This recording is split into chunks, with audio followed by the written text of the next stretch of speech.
అందరికీ నమస్కారం।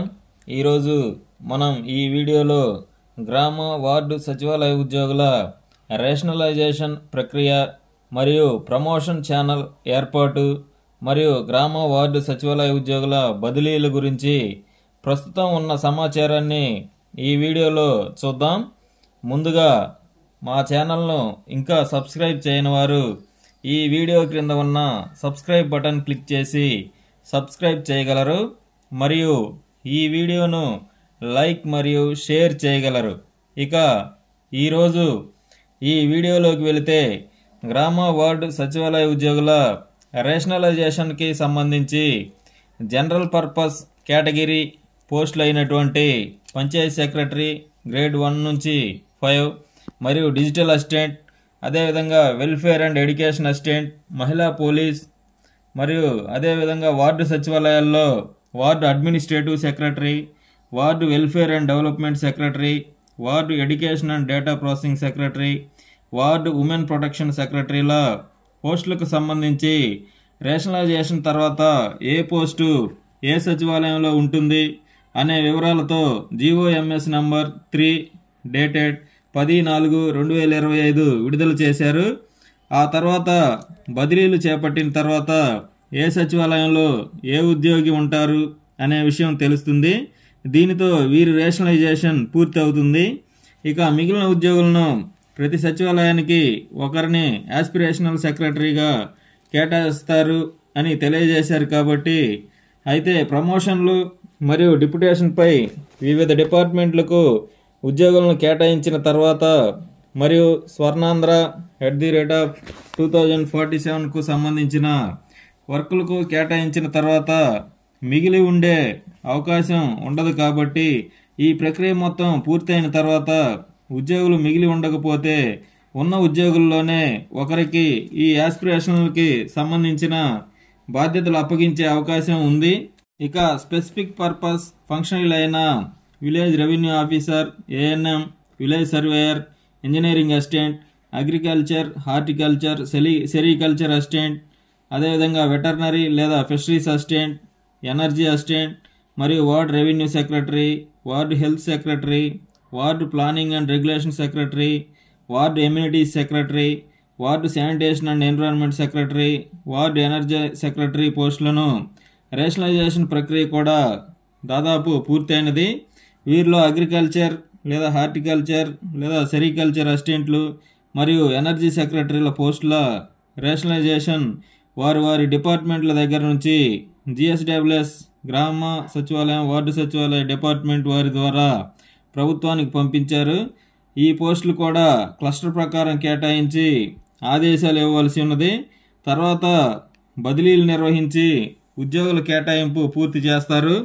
ముందుగా పోస్టులను కేటాయించి తర్వాత ఉద్యోగులందరికీ కౌన్సిలింగ్ నిర్వహించి సీనియారిటీ ప్రకారం ఉద్యోగులను కేటాయించే అవకాశం ఉంది। ఈ నెలలోనే అందరు ప్రభుత్వ ఉద్యోగులతో పాటు వీరికి కూడా బదిలీలు చేపట్టే అవకాశం ఉన్నది। కాబట్టి ఈలోగా ఈ గ్రామ వార్డు సచివాలయ పోస్టులను కూడా రేషనలైజేషన్ పూర్తి చేసి వీరి బదిలీలు కూడా చేపట్టే అవకాశం ఉంది। ముందుగా వీరికి ఆప్షన్స్ ఇచ్చి అంటే గ్రామ వార్డు సచివాలయాల రేషనలైజేషన్ తర్వాత ఎన్ని పోస్టులు గ్రామ వార్డు సచివాలయాల్లో అవసరం అవుతాయో చూసి ఆ పైన ఉన్న ఉద్యోగుల సంఖ్యకు సరిపడిన ఉద్యోగులకు ఆప్షన్స్ ఇచ్చి వివిధ డిపార్ట్మెంట్లు మరియు స్వర్ణాంధ్ర పనులకు మరియు ప్రమోషన్లు నిర్వహించిన తర్వాత సచివాలయాల్లో పోస్టింగ్స్ విషయంలో సీనియారిటీ, స్పౌజ్ మరియు విడో మరియు PH రిటైర్మెంట్కి దగ్గరగా ఉన్న వారికి ప్రయారిటీ ఇచ్చి సచివాలయాలకు కేటాయిస్తారు। మిగిలిన వారిని వివిధ డిపార్ట్మెంట్లకు వారే అలాట్ చేసే అవకాశం ఉంది। అంటే ఉదాహరణకు రేషనలైజేషన్ తర్వాత వార్డు సచివాలయాల్లో పనిచేస్తున్న వార్డు ప్లానింగ్ అండ్ రెగ్యులేషన్ సెక్రటరీల విషయాన్ని తీసుకుంటే ప్రస్తుతం ఈ వార్డు ప్లానింగ్ అండ్ రెగ్యులేషన్ సెక్రటరీల వారు మొత్తం 3257 మంది పనిచేస్తున్నారు। రేషనలైజేషన్ తర్వాత క్లస్టర్ విధానం ప్రకారం 2059 మంది వార్డు సచివాలయాల్లో అవసరం అవుతారు। కాబట్టి మిగిలిన 1198 మందిని ప్రమోషన్లు మరియు వివిధ డిపార్ట్మెంట్లకు ఆప్షన్స్ ఇచ్చి సెలెక్ట్ చేసుకోవడం వలన 1000 మందిని వివిధ డిపార్ట్మెంట్లకు వెళ్ళిపోయారు అనుకుంటే మిగిలిన 198 మందిని మరియు ఈ 2059 మందిని కలిపి కౌన్సిలింగ్ నిర్వహించి సీనియారిటీ మరియు ప్రయారిటీ అంశాలైన స్పౌజ్, విడో, పిహెచ్ వంటి వారికి ప్రయారిటీ ప్రకారం కేటాయించి మిగిలిన వారిని ప్రభుత్వమే వివిధ డిపార్ట్మెంట్లకు కేటాయించే అవకాశం ఉంది. ఈ విధంగా అన్ని డిజిగ్నేషన్లను కేటాయిస్తారు. వీరిలో మహిళా పోలీసులను పోలీస్ శాఖ మరియు స్త్రీ శిశు సంక్షేమ శాఖలో ఆప్షన్స్ అడిగే అవకాశం ఉంది. పోలీస్ శాఖలో ఆప్షన్ ఎంచుకున్న వారికి ట్రైనింగ్ ఇచ్చి ఫిజికల్ టెస్ట్ నిర్వహించి ఎంపిక చేసే అవకాశం ఉంది.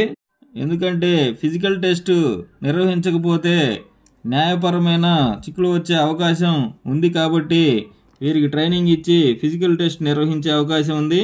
అదేవిధంగా ఇంజనీరింగ్ అసిస్టెంట్ మరియు ఎంఈడి సెక్రటరీలను వివిధ డిపార్ట్మెంట్లో ఏఈలుగా ఇన్ఛార్జ్ బాధ్యతలు అప్పగించే అవకాశం ఉంది.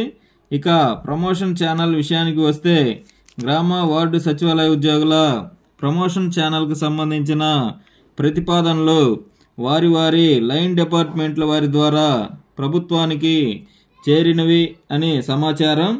ఆ తర్వాత ప్రభుత్వం ఆదేశాలు ఇవ్వాల్సి ఉన్నది. ఈ ప్రమోషన్ ఛానల్ గురించి కేటగిరీ వైజ్గా విశ్లేషణ లెంతీగా ఉంటుంది. కాబట్టి ఏ కేటగిరీ వారికి ఏ ప్రమోషన్ ఛానల్ ప్రతిపాదించారు అనే వివరాలను మరొక వీడియోలో చూద్దాం.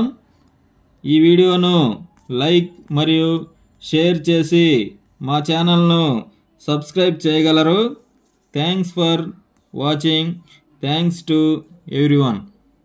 అదేవిధంగా వార్డు సచివాలయ ఉద్యోగుల ప్రమోషన్ల విషయంలో అయితే వార్డు వెల్ఫేర్ అండ్ డెవలప్మెంట్ సెక్రటరీలకు సంబంధించి 815 ప్రమోషన్ పోస్టులు, అదేవిధంగా వార్డు శానిటేషన్ అండ్ ఎన్విరాన్మెంట్ సెక్రటరీల ప్రమోషన్ కొరకు 815 ప్రమోషన్ పోస్టులు మరియు ward planning and regulation secretary ప్రమోషన్ల కొరకు 570 ప్రమోషన్ పోస్టులు మరియు వార్డు ఎంఈటీ సెక్రటరీలకు సంబంధించి 527 ప్రమోషన్ పోస్టులు కొత్తగా క్రియేట్ చేయుటకు ప్రభుత్వ అనుమతి కొరకు